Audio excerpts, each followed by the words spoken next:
प्रधानमंत्री नरेंद्र मोदी का एक वीडियो सोशल मीडिया पर खूब वायरल हो रहा है। पीएम ने खुद इसे सोशल मीडिया पर पोस्ट किया, जिसमें एक मंदिर में ओम नमः शिवाय की गूंज के बीच प्रधानमंत्री दिखाई दे रहे हैं। यह तस्वीर इंडोनेशिया के सबसे पुराने प्रम्बानन मंदिर की है, जिसके बारे में कल हम आपको बता चुके हैं। ये मंदिर कौन सी सदी में बना है? अगर कल आपने देखा तो आप फट से बता देंगे 9वीं सदी में। कितने साल पुराना है तो आप फट से कह देंगे 1000 साल से भी पुराना है।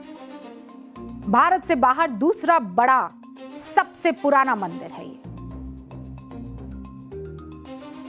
प्रधानमंत्री मोदी जब इस मंदिर में गए तो एक बार फिर सनातनी संस्कृति के साम्राज्य को चर्चा का विषय बना दिया। 87% मुस्लिम आबादी वाले इंडोनेशिया के साथ मिलकर भारत सरकार अब प्रम्बानन मंदिर को फिर से संवारेगी। भारत की तरफ से आर्कियोलॉजिकल सर्वे ऑफ इंडिया यानी ASI इंडोनेशिया सरकार के साथ काम करेगी और 2029 तक मंदिर को फिर से पुराने अवतार में लाने का टारगेट भी सेट कर दिया गया है।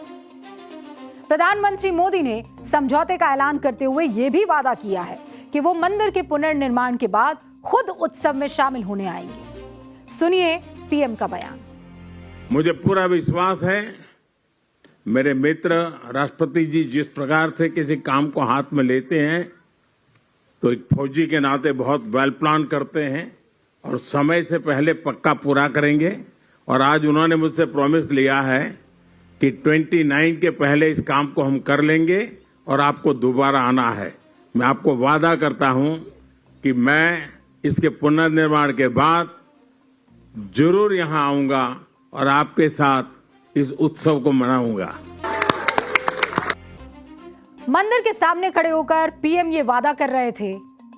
इससे ही प्रम्बानन मंदिर के महत्व का पता चल जाता है। लेकिन हुक्म, क्या आप जानते हैं कि जावा द्वीप का यह मंदिर इंडोनेशिया का सबसे बड़ा मंदिर, जिसके कैंपस में भगवान शिव, विष्णु, ब्रह्मा को समर्पित है 240 मंदिर।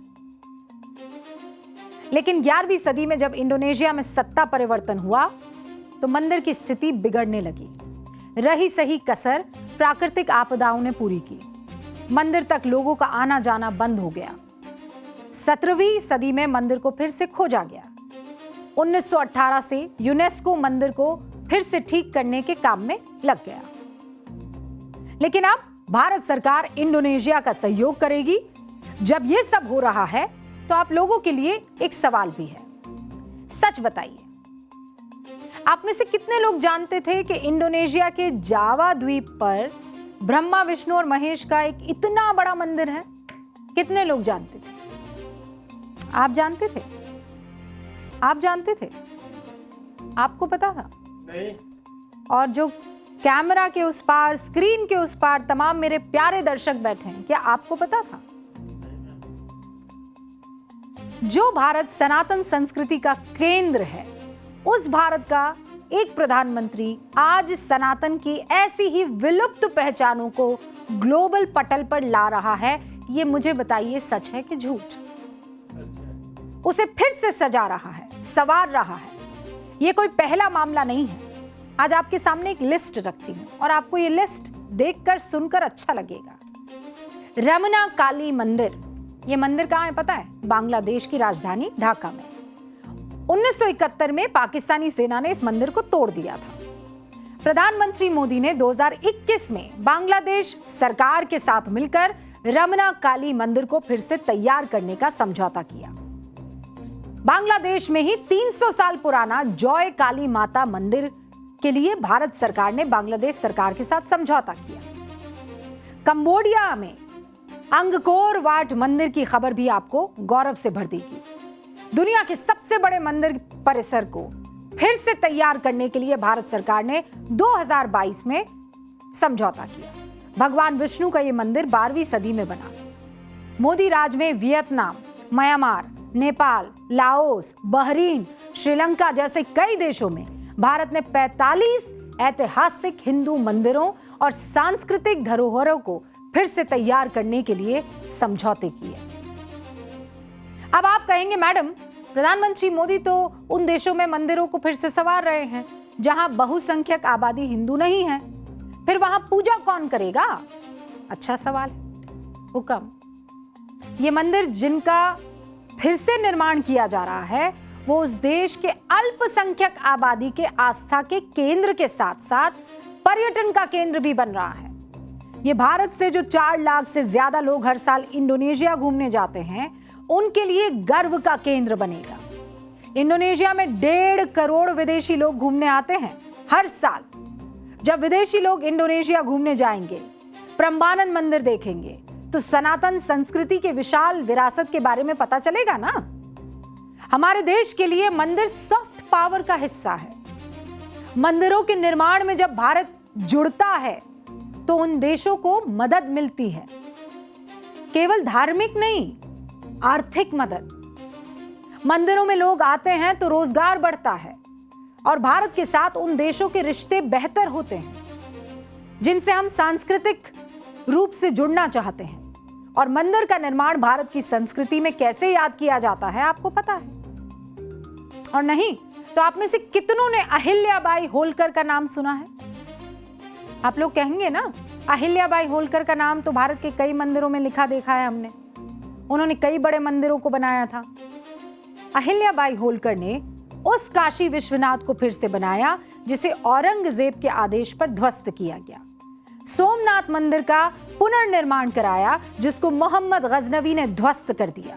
केदारनाथ, बद्रीनाथ, रामेश्वरम पुरी, मतलब अहिल्याबाई ने पूरे भारत में 4 धाम, सप्तपुरी, 12 ज्योतिर्लिंगों से जुड़े स्थानों पर काम करवाया। अगर अहिल्याबाई होलकर ना होती तो सनातन की जिन परंपराओं पर आज हम गौरव कर रहे हैं उनमें से कई ऐसे हैं जो होते ही नहीं। हम अपने इतिहास को कैसे भूल जाएं?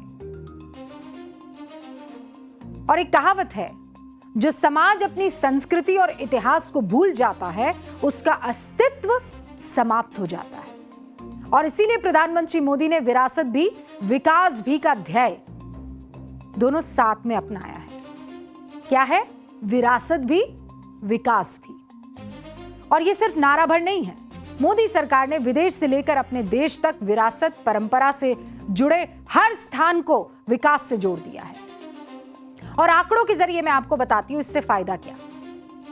वाराणसी में बाबा विश्वनाथ के मंदिर में अहिल्याबाई होलकर के बाद पीएम मोदी के कार्यकाल में काशी विश्वनाथ कॉरिडोर जैसा बड़ा काम हुआ। कॉरिडोर बनने से पहले मंदिर में हर साल 30 से 40 लाख श्रद्धालु आते थे। इस कॉरिडोर के बनने के बाद ये संख्या 6 करोड़ से ज्यादा हो गई है, इनफैक्ट 6.5 करोड़। अब इससे बेहतर विरासत भी और विकास भी का उदाहरण क्या होगा? केदारनाथ धाम। मोदी सरकार आने के बाद पुनर्निर्माण का बड़ा काम हुआ। नए विकास काम से पहले करीब 10 लाख लोग बाबा केदार के दर्शन के लिए जाते थे। निर्माण के बाद जो नए निर्माण होने लगे उसके बाद यह आंकड़ा बढ़कर कितना हो गया? 16.5 लाख। इसके अलावा अयोध्या में राम मंदिर, हालांकि वहां चंदा चोरी की बड़ी खबरें हैं। उज्जैन में बाबा महाकाल कॉरिडोर, बद्रीनाथ धाम में बड़े निर्माण कार्य भी मोदी सरकार में हुए। नरेंद्र मोदी ये बात जानते हैं कि भारतीय संस्कृति में मंदिरों का बहुत महत्व है। इसीलिए उन्होंने अपनी संस्कृति और अपनी पहचान को लोकल से ग्लोबल बनाने का यह संकल्प किया है।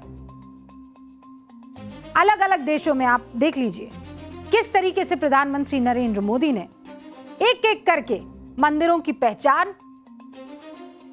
यूएई की राजधानी अबू धाबी में भव्य मंदिर, मुस्लिम बहुल बहरीन में मनामा में 200 साल पुराना श्रीनाथ जी का मंदिर 2019 में ही उन्होंने शुरू करवा दिया था। बहरीन की सरकार ने एक और हिंदू मंदिर के लिए 2022 में जमीन दी। ये सब उस अरब मुल्क की कहानी है जिसकी पहचान एक खास धर्म से, इस्लाम से जुड़ी हुई है। लेकिन मोदी सरकार ने सॉफ्ट पावर के दम पर उन मुल्कों में इस परंपरा को जीवित रखने का प्रयास किया। पीएम ने दुनिया के सामने खुद को एक ऐसे नेता के रूप में स्थापित किया जो सम्मान हर परंपरा की करते हैं, अपनी संस्कृति अपने माथे पर सजा कर करते हैं, जो गर्व से अपनी पहचान को बताते हैं, फख्र से ये बात कबूल करते हैं कि नवरात्रों पर मैं कुछ नहीं खाऊंगा। विदेश में भी जब होते हैं तो इससे कतराते नहीं हैं। और ऐसे में जब इस तरीके की तस्वीरें देखने को मिलती है तो दुख होता है।